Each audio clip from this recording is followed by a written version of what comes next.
Oi pessoal, nesses vídeos eu vou mostrar para vocês como que podemos trabalhar com os operadores booleano e fuzzy do ArcGIS Pro.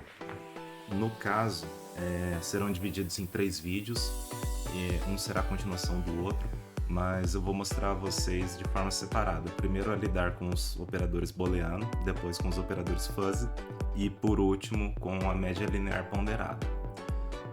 Para isso, nós estaremos trabalhando com um cenário hipotético em que estaremos tentando encontrar uma área para a implementação de uma estação de tratamento de esgoto dentro de um município, como no caso de Presidente Prudente.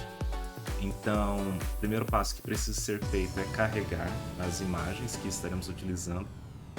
Para isso, eu organizei da seguinte forma, vocês podem organizar de outra maneira, tá? Dentro do projeto eu coloquei uma pasta imagem e dentro dessa pasta eu tenho os meus arquivos booleano e os meus arquivos que eu vou utilizar para os operadores fuzzy. No caso, os operadores booleano, eu vou trazer aqui um arquivo e vou mostrar para vocês quais são os primeiros cuidados que precisamos ter, tá? Ao trazer um arquivo, como por exemplo o urbano, ele vai perguntar se eu quero construir as pirâmides e calcular as estatísticas para essa imagem. Eu vou colocar que sim, porque dessa forma fica mais rápido o carregamento dela na tela. E aí vocês irão observar que ele vai trazer a máscara totalmente escura. E se olharem aqui na lateral, ela tem valores entre 0 e 1, tá?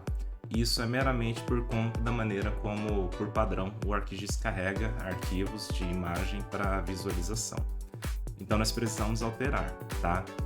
Como que a gente altera essa visualização? Aqui em simbologia, nós selecionamos, mantemos o scratch e ao invés de percent clip, nós colocamos como mínimo e máximo. Porque dessa forma ele irá mostrar para nós entre os valores mínimo e máximo que compõem essa imagem, ou seja, 0 e 1, tá?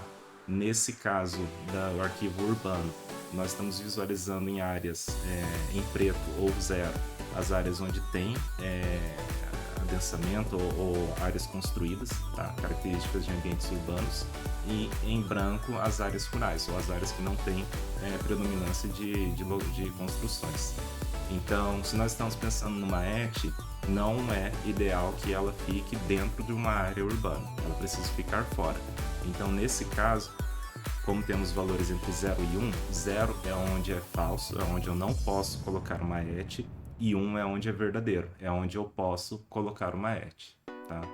E aí nós fazemos a mesma coisa para os outros arquivos, como por exemplo, água, podemos dar um OK, ele também virá uma máscara escura, em simbologia nós mudamos isso para mínimo e máximo, tá? Do mesmo modo. E vocês verão em branco as áreas onde não existem corpos d'água, e em preto ou 0 as áreas onde existem, tá? E de novo é o mesmo sistema, não vamos colocar uma ET sobre um corpo d'água, nós vamos colocar aonde não tem um corpo d'água. E aí o último arquivo que nós vamos utilizar nesse cenário é a declividade, tá? Mesma questão, transformamos isso para mínimo e máximo, e vocês observarão o seguinte, idealmente quanto menos declividade melhor no terreno, mas nós podemos dividir isso também em um problema booleano. Então, aonde nós temos mais do que 15% de declividade, já não é um terreno adequado para se instalar uma ET, tá? Então, aonde é abaixo de 15%, nós podemos dizer que sim, que são áreas positivas. Então, por isso que vocês estão vendo, 1 em branco é onde é verdadeiro, onde eu posso colocar uma ET, e 0 ou preto falso é onde eu não posso colocar, tá? Então, esses 3 arquivos aqui carregados, nós precisamos ir então para o operador. No ArcGIS, onde ele fica? Aqui na aba de geoprocessamento, vocês irão em caixas de ferramentas ou toolbox e irão até a ferramenta Spatial Analyst, tá? Dentro dessa ferramenta, vocês navegarão até Overlay, e em Overlay, as duas ferramentas que nós estaremos utilizando é a Fuzzy Membership e a Fuzzy Overlay. Para o caso dos operadores booleanos, nós vamos apenas utilizar a Fuzzy Overlay, tá? Mas calma, Fuzzy Overlay é apenas o nome da ferramenta. No caso, o que nós precisamos dela são apenas os operadores, AND e OR, tá? o que nós devemos fazer? Carregar as imagens, então meramente podemos adicionar, não importa nesse caso a ordem, tá? Eu vou carregar a ordem em que o programa mostra, então declividade, água e urbano, e aqui eu preciso dar uma saída, tá? Para a saída, nós podemos, eu já tinha aqui salvo um arquivo, nós podemos dar um nome como, por exemplo, booleano underline edge, tá? E não se esqueçam da extensão do arquivo, .tip. E aí nós podemos selecionar o nosso operador, tá?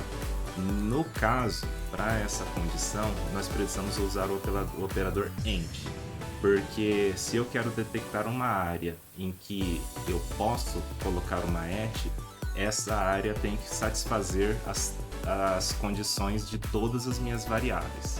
Então, se eu tenho 3 variáveis em que muda a localização de pixels positivos, de pixels verdadeiros, ou seja, pixels iguais a 1, eu preciso ter certeza de que as áreas que me são possíveis de instalar uma et seja positiva nas minhas 3 variáveis. Então precisa ter o operador AND, tá?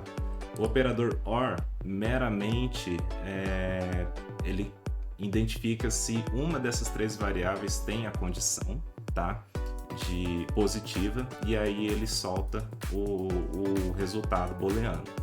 Então, no nosso caso, como nós precisamos que a área da et contemple, né, as 3 variáveis, então nós vamos utilizar o operador AND.